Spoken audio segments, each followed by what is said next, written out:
په غزنی ولایت کې د امیر کمپلیکس یا روغتیايي مرکز له لوري د هیواد د سلمي کلیزې په ویاړ او د ځینو ملي ورځو د ارزښتونو د ساتلو په موخه له یو شمېر روغتونونو سره د ځینې طبي وسایلو مرسته وشوه. د امیر کمپلیکس د مسؤلینو له ډلې یو تن ډاکټر عبدالرحیم هلال له میلمه راډیو سره په خبرو کې وویل چې یا د روغتیايي مرکز د هیواد د سلمي کلیزې په ویاړ او د ځینو ملي ورځو د ارزښتونو د ساتلو په موخه په هیواد کې دننه او په خاص ډول په غزنی ولایت کې له یو شمېر روغتونونو سره د ځینو طبي وسایلو مرسته کړې. نوموړي ویل امیر کمپلیکس چې دا ځل د غزنی ولایت په اجرستان ولسوالۍ کې له یو روغتیايي کلینیک سره چې نوې په لاره اچول کېږي د څو بابه چپرکټونو، سیکشن ماشینونو او جراحي ځینو سیټونو مرسته کړې. په کابل کې امیر شفاخانه د افغانستان ځینو ملي ورځو ملي ارزښتونو په بار باندې بېلابېل پروګرامونه په لاره کې اچوي، څه طبي او څه فرهنګي وداني چې دا ځل د افغانستان د سلمي د ازادۍ د کلیزې په ویاړ باندې د غزني د اجرستان ولسوالۍ د کلینیک سره چې نوی په لاره اچول کېږي هغه سره د څو بابه چپرکټونو او څو سیکشن ماشینونو او د جراحي ځینو سیټونو د دغو مرسته کړې ده. امیر شفاخانه د صحت په برخه کې ټول افغانستان په ځانګړي ډول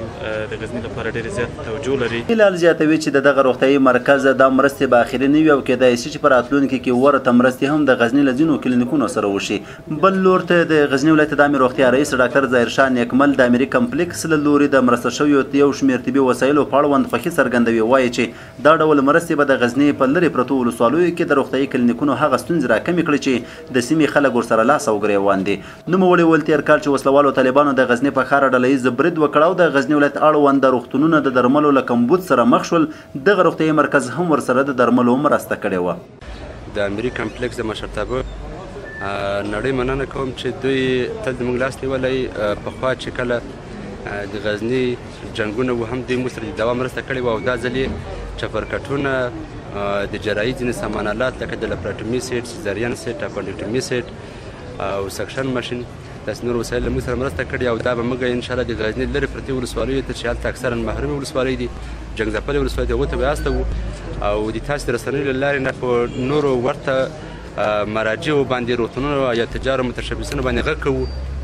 تر څو د غزني ولس له یاده ونه باسي او په هر عرصه کې ورته مرستې وکړي. دغه مرسته د غزني میشتو له هرکلي سره مخ شو. وایي چې دغه روغتون د خپل روغتیايي فعالیتونو ترڅنګ هر وخت د غزني میشتو لاسنیوی کړی. د غزني ولایت د ولایتي شورا منشي حمیدالله سروري وایي د امیر کمپلیکس د غزنی له لرې پرتو ولسوالیو روغتیايي کلینیکونو سره د یو شمېر طبي وسایلو مرسته کړې. در قدم اول جا دارد تشکری بکنیم از شفاخانه کمپلکس امیری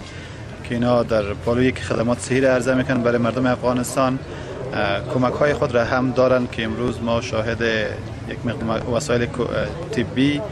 جراحی و همچنان تخت‌ها هستیم به خاطر بعضی کلینیک های سطح ولسوالی های دوردست ما که تا هنوز از طرف حکومت در اونجا اکمالات صورت نگرفته و نیازمند جدی به وسایل هستند. از اینا تشکر میکنیم. در انتظاری هستیم که هر نهاد خصوصی و هر سکتور خصوصی بتونه به خاطر ارائه خدمات خوبتر با مردم کمک بکنه. دا په داسې حال کې ده چې د غزني ولایت د ملکي روغتون سره تر دې وړاندې هم یو شمېر سوداګرو او مؤسسو له لوري د یو شمېر طبي وسایلو مرسته شوې وه. ثاقب افغان، میلمه راډیو، غزني.